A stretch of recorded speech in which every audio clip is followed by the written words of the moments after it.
Capítulo 17. As emoções e o trading. A escalada free solo é um esporte quase inacreditável. O praticante não usa qualquer equipamento de proteção em suas subidas. Imagine um alpinista sem cordas a 700 metros de altura, numa parede de pedra totalmente vertical, e você terá uma noção. Qualquer erro é potencialmente fatal. Se você imagina que esse esporte seja uma fonte inesgotável de adrenalina, está enganado. Alex Honnold é unanimemente reconhecido como o melhor escalador free solo do mundo.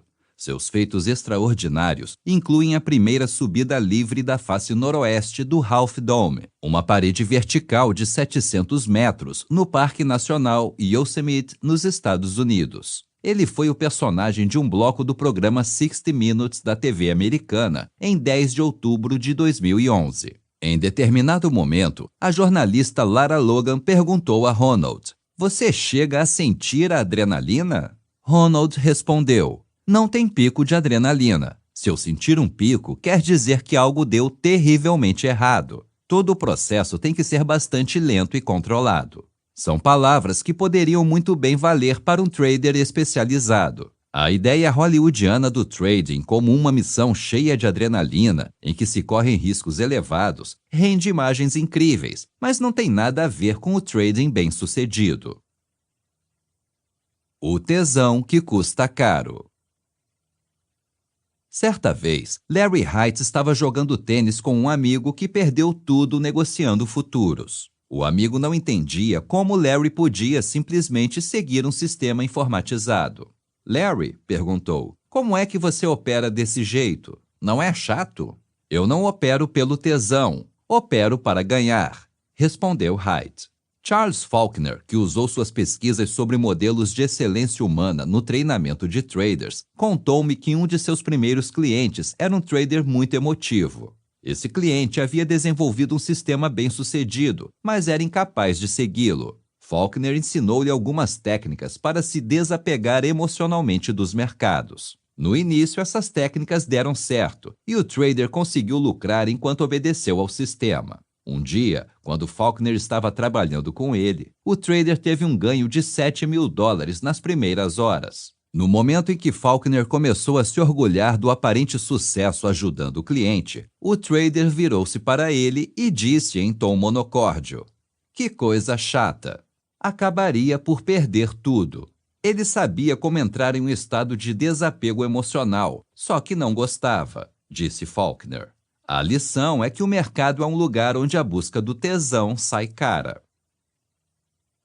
Quem precisa vencer não consegue vencer.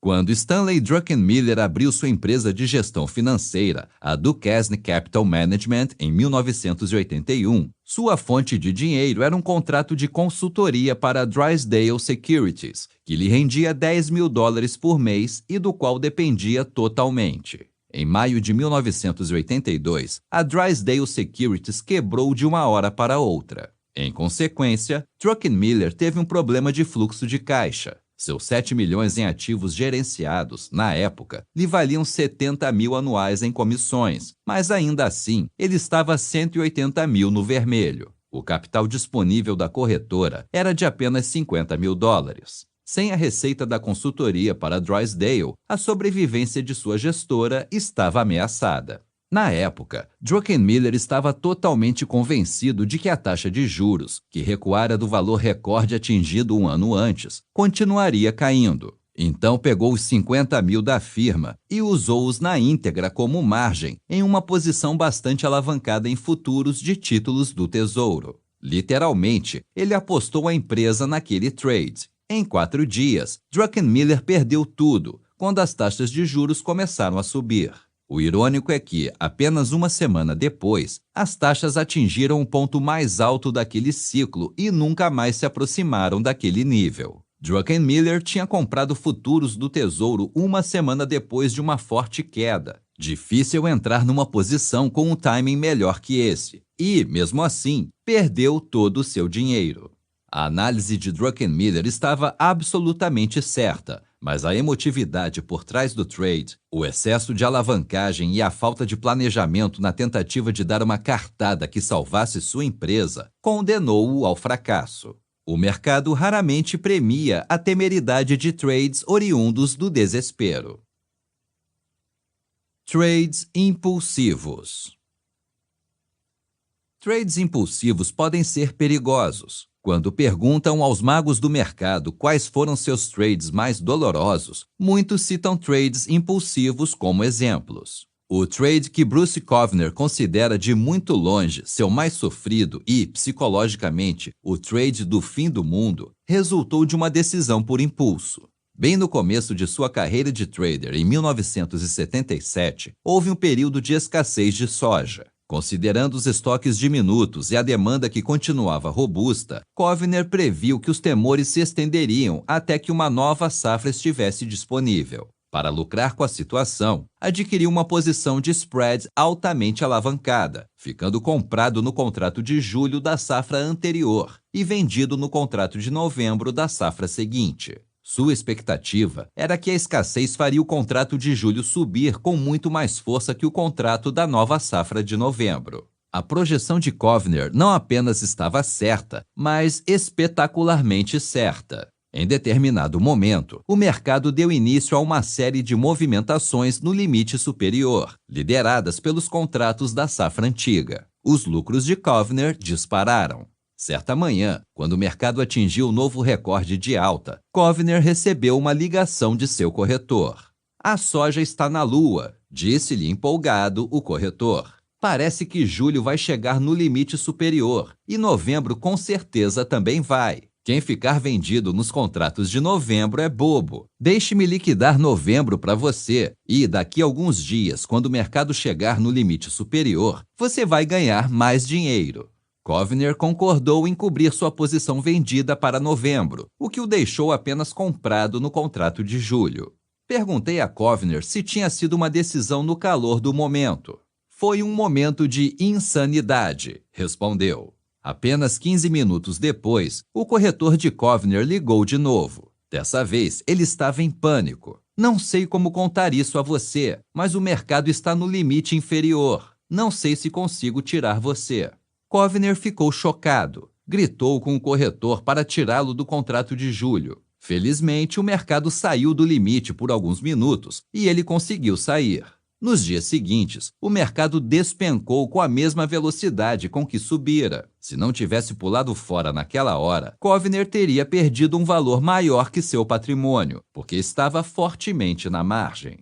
No fim das contas, entre o momento em que deixou seu corretor liquidar apenas o lado vendido de sua posição de spread e o momento em que o lado comprado foi liquidado horas depois, sua carteira de equities caíra pela metade. Kovner compreendeu que sua decisão impulsiva de liquidar a parte vendida de sua posição de spread, em meio a um pânico do mercado, demonstrava um desdém total pelo risco. "Acho que o que mais me incomodou", disse, "foi me dar conta de que eu tinha perdido um processo de racionalização que eu acreditava ter."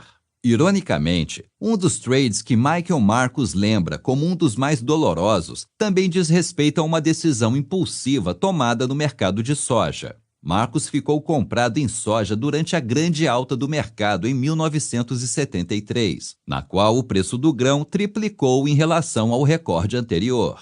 À medida que o rally crescia, Marcus, de maneira impulsiva, realizou integralmente o lucro de sua posição. Em suas palavras, "Eu estava tentando ser original em vez de seguir a tendência." Ed Saicota, que trabalhou na mesma firma e servia de modelo para Marcus, segurou sua posição, considerando que não havia sinal de reversão da tendência. O mercado de soja continuou subindo, chegando ao limite de alta por 12 dias consecutivos. Durante esse período, Marcus nem tinha vontade de ir trabalhar, sabendo que os lances pela soja iam atingir de novo o limite superior e que ele tinha saído de sua posição, enquanto Saicota ainda estava nela. Foi uma experiência tão sofrida que certo dia, quando Marcus sentiu que não suportava mais, tomou um remédio fortíssimo para aguentar a dor. Marty Schwartz advertiu para o perigo de agir impulsivamente na tentativa de recuperar prejuízos no trading. Sempre que você leva uma pancada, disse, você fica muito abalado emocionalmente. A maioria dos traders tenta recuperar tudo de imediato, realizando uma jogada ainda maior. Sempre que você busca recuperar todas as suas perdas de uma vez só, está condenado ao fracasso. Com base em minha experiência pessoal, eu diria que provavelmente não existe nenhum tipo de trade com uma taxa de insucesso maior que o trade impulsivo. Qualquer que seja seu método preferido, quando tiver uma estratégia de trading definida, atenha-se ao plano de jogo e evite decisões de impulso. Entre os exemplos de decisões de trading precipitadas estão fazer um trade sem planejamento, realizar os lucros em uma posição antes que o objetivo-alvo ou o stop-loss tenha sido atingido e implementar um trade porque um amigo ou algum suposto especialista do mercado recomendou. Não confunda intuição com impulso. Não se deve confundir o trade impulsivo com o trade intuitivo. O primeiro é quase sempre uma ideia ruim, enquanto o segundo pode ser um trade de alta probabilidade de êxito quando o trader é experiente. A intuição não tem nada de místico ou supersticioso. No meu entender, a intuição é simplesmente a experiência subconsciente. Quando um trader tem a intuição de que o mercado vai andar numa determinada direção, muitas vezes trata-se do reconhecimento subconsciente de situações semelhantes do passado. A influência das emoções pode comprometer a objetividade da análise de mercado e das decisões de trading. Por exemplo, um trader que está comprado tem mais tendência a desprezar evidências do mercado que, do contrário, interpretaria como sendo de queda se não estivesse posicionado. Aceitar uma previsão pessimista pode ser duro demais quando se está comprado e esperando uma alta do preço. Ou um trader pode ignorar sinais de que o mercado está em ascensão porque demorou para assumir uma posição, e entrar agora apenas confirmaria o equívoco de não ter entrado antes, quando os preços estavam mais baixos. Como exemplo final, um trader que anunciou uma previsão de oscilação do mercado para cima ou para baixo relutará em aceitar evidências em contrário. Recalques como esses podem turvar a análise consciente e as decisões de trading, impedindo que o trader identifique evidências incômodas de aceitar. O subconsciente, porém, não se inibe com esses recalques. Como disse um trader que entrevistei e que pediu anonimato, o truque é saber diferenciar entre o que você quer que aconteça e o que você sabe que vai acontecer. Aquilo que chamamos de intuição pode ser simplesmente a síntese objetiva das informações disponíveis, com base na experiência anterior, sem as travas das distorções emocionais. Infelizmente, não dá para recorrer a nosso subconsciente sempre que queremos. Porém, quando essas visões do mercado se materializam como intuição, o trader tem que prestar atenção.